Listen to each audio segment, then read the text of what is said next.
the sun and seasons on Earth. What light you know of shines? What light you know of shines infinite distance. So here you have the light bulb, and the further in the distance, the angle, everything has to do with perspective. All light has range, day and night, side by side. The sun is not 150 million kilometers away. It's very easy to understand. You should read Vibes of Cosmos as well for the flat Earth map. The seasons are explained on a flat Earth, but on a globe model, they make no sense. On a globe model, it's an insult to human intelligence. Real-time wind currents, here have the description between the ball Earth and the flat Earth. It makes perfect sense on a flat Earth, way better than on a globe model. Which a globe model is just to take any map and put it on the exterior of a sphere, whether that's physical sphere or computer software sphere. So sad. All these are proof and evidence for a small local sun. The sun is clearly not 93 million miles away, which is 150 million kilometers away. As you can see here, the rays, the crepuscular rays, sun hotspots, crepuscular sun rays, straight sun reflection on the ocean, sunlight rays shooting in all directions, clouds behind the sun. Super awesome, the reality of the real world, pure science and observation. Flat Earth, the sun looks close because it is close. It's really that simple. Research the reality of the real world. Hotspot proves the sun is close.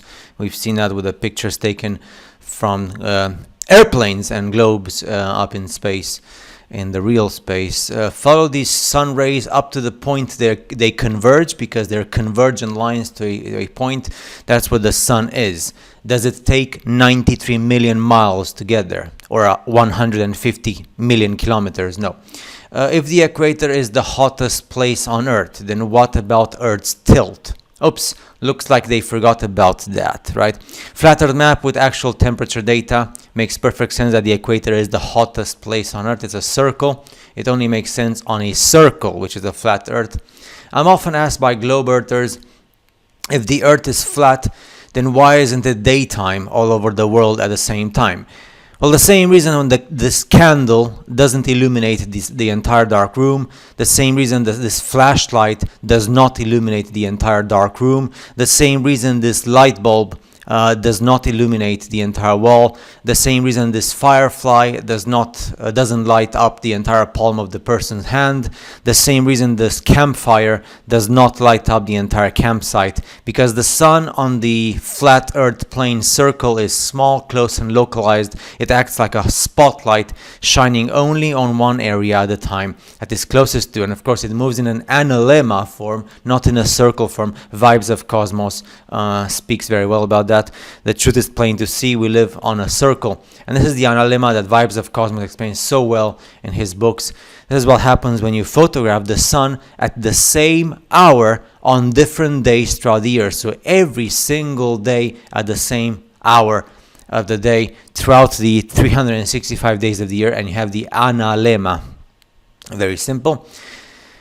And what if the sun actually moves across the sky exactly as it appears to do? We say the sun rises and the sun sets because that's what actually happens. It's not the Earth that moves. Even the English vocabulary and any vocabulary in any language of the world says the sun rises and the sun sets. Super supreme awesome stuff. The magic ball Earth, small enough to watch ships disappear over the curve, but too big to see the curve at 100,000 feet. The yin yang, the sun, very small with convergent lines, so beautiful. The sharp angles of sunlight reveal the actual distance of the sun, location of the sun. The vanishing point never lies. It's just like with a light bulb on the streets, the location of the street light. The same way these beams of light reveal the distance from the street to the street light. The sun is not 93 million miles away. It's just the reality of the real world. And this is the reality of the real world in pictures and photos of the reality of the real world. It's awesome to say the reality of the real world, because if you say reality, then nobody can say anything, because it's the reality of the real world. It's so awesome to repeat that over and over again until people get annoyed with you. If the Earth is flat, why don't we see sunlight 24 hours a day? The same reason why this light bulb cannot illuminate the entire wall. The light is small and localized. So, same principle with the reality of the real world on Earth. The analemma, you should read Vibes of Cosmos books to understand this better, because the analemma is understood on the moon map rather than on the Gleason map. Way better. On the Earth, there's a season for everything. And watch the sun and think about the sun. The sun is close and small. well, close in the sense that it's not 150 million kilometers away. That's the whole point. The hotspot proves the sun is close, and if you think that these sun rays were cast from 93 million miles away, you probably failed geometry in school.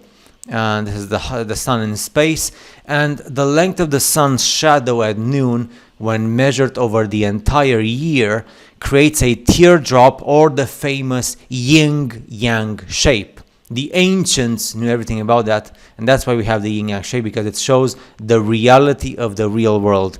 And who else wants a 24-hour clock that shows the location of the sun and the moon? So awesome, in the United Nations, of course, as well. And I prefer the circle. Between the circle and the sphere, I prefer the circle because it's a reality of the real world, and also the ley lines. So awesome. November. So you have equator, the Tropic of Cancer, and the Tropic of Capricorn, and Vibes of Cosmos explain that very well.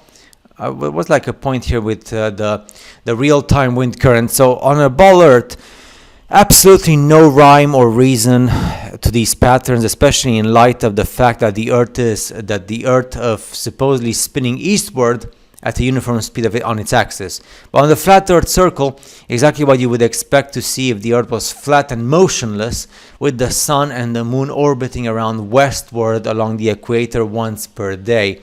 Throughout the year, the sun's path moves from one tropic to another. It moves along the Tropic of Cancer during the June 21st solstice, and Capricorn during the 21st December solstice. This causes the seasons and the change in hours of day and light in the reality of the real world. And Analema, Vibes of Cosmos, explains very well.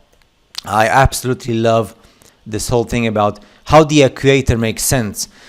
You know, the regions of the world in Central Africa and Central South America and Indonesia, where you see the red stuff, which is very hot. It makes perfect sense, absolutely perfect sense, because there is no motion, no tilt.